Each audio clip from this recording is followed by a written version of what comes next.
Yo, what is going on, guys? Happy Thanksgiving, and in this video, I'm going to talk about the UFC moments, the fighters, and even the fights that I'm thankful for.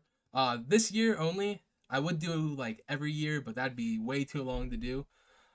So I'm just not going to do that, and we're just going to do 2025. So yeah, in this video, we're going to talk about the 5 moments, the 5 fights, and the UFC fighter that I'm most thankful for. And yeah, so moving on. Our first moment, Della Maddalena winning the belt.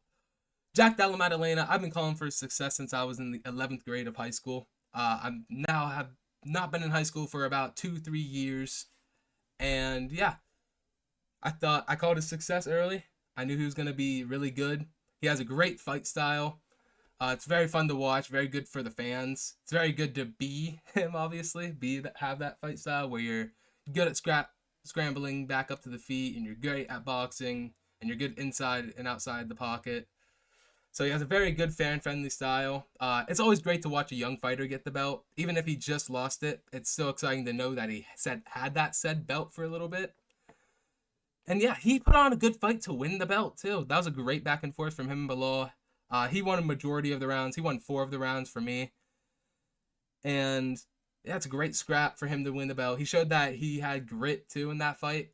And even though he lost the belt, I still think that the future of the welterweight division is still bright, even for Della Maddalena. He was only 28 when he won the belt. He might have been 29. He might be 29 now, but he just lost the belt at a young age. So there's still a future for him, and there's lots of young guys at the top of the weight class right now.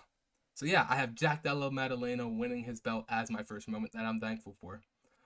Next moment is Charles Oliveira winning right after getting brutally knocked out. Look, man, I was really worried for Charles Oliveira. He got knocked out middle of June by Topuria.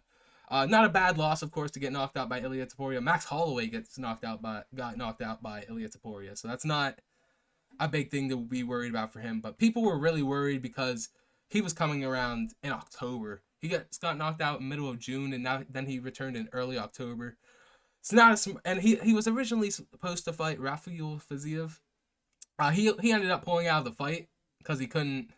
I forget what injury he had, but he ended up pulling out of the fight, and it ended up being Mateusz Gamrot, which is a lot better for him. But still, man, Gamrot's not no slouch. He's top 7 in the lightweight division, and yeah, Oliveira proved he still can stick with it with the up and comers. He's not really too young, Mateusz Gamrot, but he was still up and coming. Had a good win over Ludovic Klein just before that, and yeah. Oliveira improves his most submissions in the UFC record to 17, and he gets a not a championship win. Oh my goodness, he gets a win right after being brutally knocked out. It was just great to see Oliveira come right back after that. Moving on, the third moment I'm thankful for. Speaking of Charles Oliveira, Topuria getting his double belt status. He moved up a weight class. He fought the most dangerous fighter. Yes, I know he wasn't the real champion at the time, but he was the number 2 ranked, I believe, when they fought. Yeah, he was number 2 ranked. Most finishes in the UFC. Most submissions in the UFC. That's a good fight. That's a scary fight to take, man. Moving up a weight class to take that. And yeah, his performance was great. He took really no damage. He hasn't fought since, which really blows. We're going to talk about the lightweight division title fight soon. We're going to talk about that. He out-grappled Oliveira. He took crucifix on him. And he's the first person to knock out Oliveira like that, because Oliveira's been TKO'd, but to see him get flatlined and just won technically like 2 or 3 shots, but to see him get knocked out like that was still crazy. And he has the 3 best knockouts in UFC history, I'm pretty sure. He knocked out Volkanovski, he knocked out Holloway, then he knocks out Oliveira. Who does that? Crazy. And it said him doing that set up a super fight between him and Islam.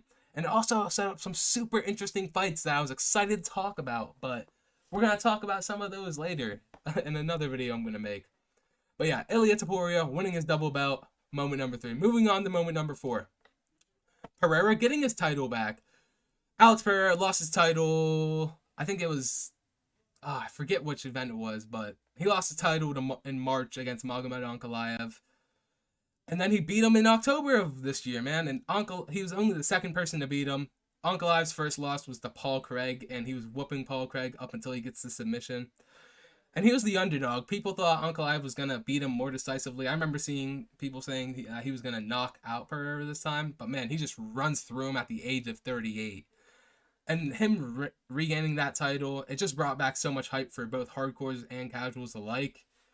And he had that awesome moment where he does the same thing that he did to Hill, where he does presents the person he just brutally KOs, but he didn't brutally KO Magomed, just a very bad TKO. And yeah, good for Pereira. He wins the title back. Moving on. So the moment I'm thankful for, number 5. Alexander Volkanovski getting his championship back. He regained the title right after back-to-back losses. Those back-to-back losses, he got head kicked by Islam Makhachev, and then after that he gets second round knocked out brutally by Ilia Topuria, who are both double champions now. Those aren't bad losses. Those losses have aged amazingly. And he beat a dangerous Diego Lopes. And Diego Lopes just beat Gene Silva, who's another dangerous contender. But yeah, he beats Diego Lopes 49-46. He shows he still got it. He shows he still got it, sorry. And he was the first person to break the 35-year age under, what was it? It's 155 and below that people were not winning over the age of 35. But he's the first person to break it. I believe Pantoja has done that now also. But yeah, Alexander Volkanovski gets that championship back after brutal knockouts, fights another dangerous person, gets the title back. Beautiful fight too. Great fight. And yeah, moving on to the fights that I'm most thankful for. Moving on to the first fight I'm most thankful for. We got Yuri Procházka versus Khalil Rountree Jr. It was a great back and forth. Really was. First 2 rounds were back and forth, and Khalil won them very slightly. Not really very slightly, I guess. He was winning those first 2 rounds. And Procházka really just decided he needed to pick it up in the 3rd round. His pressure and his power started taking over. He was hitting them with some brutal combos in the 3rd round. Khalil gasses out a little bit during round 3 and round 4. So it wasn't too inevitable, I guess. Or sorry, it was inevitable for this to happen because he was not going to finish Procházka. And Procházka was a madman walking forward the whole time. And Procházka, his power, his precision, starts finding the shots. And he finds that brutal finish that he needed in the 3rd round against the cage. I believe it was a 1-2-3. If not, it was definitely a hook that finished him. Khalil stiffens up as he's going down. It's dangerous, man. Dangerous. Moving on to the next fight. Nakeem Sadykhov versus Nicholas Motta. The first round. Oh my goodness. Back and forth. Crazy shots. Motta wins that round, man. He has that moment where he has Sadykhov on the fence and he wails like 60 shots straight on him. And Sadykhov stays composed. He's moving good. Great defense along the cage. He stays composed. And he's still swinging with his own good shots in that first round. Round 2 starts. It's mostly Sadykhov's round until the finish. And he finds that beautiful right hand KO. And it just drops Motta badly. But this was an amazing fight while watching it live. And yeah, it's my second fight that I'm thankful for. Moving on to the third fight I'm thankful for. Merab Dvalishvili versus Umar Nurmagomedov. This was a great close championship fight. The first 2 rounds were so close. Sorry, the first round's so close. Then round 2 is Umar. And then the rest of the rounds 3, 4, and 5, all Merab. He gets the most takedowns in UFC history on Umar Nurmagomedov of all people. I believe he extended it to like... He went into that fight with, I believe, like 97 takedowns. And then he ended up with like 104, 105, something like that. But yeah, Merab gets the most takedowns in UFC history in that fight. He gets another record, I just forget what it was. And yeah, he wins the fight against undefeated Umar Nurmagomedov, 48-47. Takes his O, makes his first defense. And yeah, starts a crazy year for Merab that we will talk about later. Moving on. Next fight I'm grateful for. Joshua Van versus Brandon Royval. This was a close one also until the third round really decided it all for this one, man. This was a classic type of fight where it was like volume punches from Brandon Royval and the harder, more thought up boxing combos from Joshua Van. It was constant action. All 3 rounds, just these guys were going at it. I believe Joshua Van won the first round, lost the second round. and then in the third round he's losing to Royval, and then Royval's going in, he runs right into a right hand from Joshua Van. Joshua Van drops him, and that honestly decides the fight for him. He wins by damage, close round. Royval starts taking over, and boom, right hand makes the decision for Joshua Van. Got him the title shot that he will fight for in about a week or two. So good for him. Moving on to the final fight I'm thankful for of the year. We're going Diego Lopes versus Gene Silva. This one, it felt like, right when it started, it felt like any one of these guys would go down at any single combo. It was a great fight, man. This was the same night as Canelo versus Bud Crawford. A great showcase of skills from both guys. Lopes showed his slightly improved head movement. He didn't use it too much, but he used it a little bit in the first round. He used it to get his own takedown, even. And these guys were throwing some crazy shots at each other. Gene Silva really started landing some crazy shots in round 2. And then he starts chasing Diego Lopes, and he just runs right into that beautiful spinning elbow, man. And then Diego Lopes does his extra shots, mounts the back, does extra shots, and the ref stops it.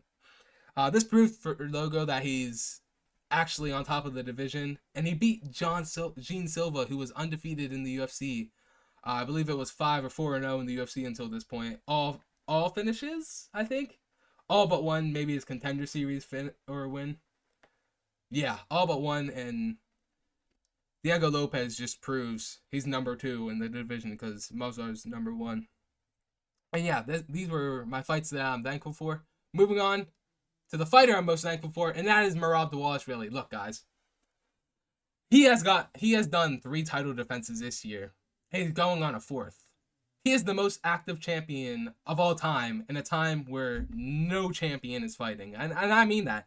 None of these champions are trying to defend their belt, and this guy's over here doing it for the 4th time in one singular year. Like, are you kidding me? Who else is doing that? Nobody. He stands out. He stands out, man. He really does stand out. And he's beaten most of the people in his weight class. He's literally lapping the division. People are talking about Kamaru Usman lapping the division because he beat Colby and Jorge twice and was on his way to beating Leon twice. But he didn't. He got head kicked. But this guy has actually beaten everybody in his division. Him and Pantoja have both beaten almost everybody in their division, with very few people who they have not fought. And the people who they haven't fought just haven't really earned the right to fight them yet. And that's just how it is. And yeah, that is the fighter I'm most thankful for. It's definitely Merab. I'm so thankful that we have a champion who's willing to defend. He just defended his title in October and is fighting in December. No champion has ever done that. Insane, man. Well, yeah, that has been the moments that I'm most thankful for. Thank you guys so much for watching this, and I'm thankful for you guys. So I'll see you guys in the next one, which is a rant video. We'll talk about that later. Peace.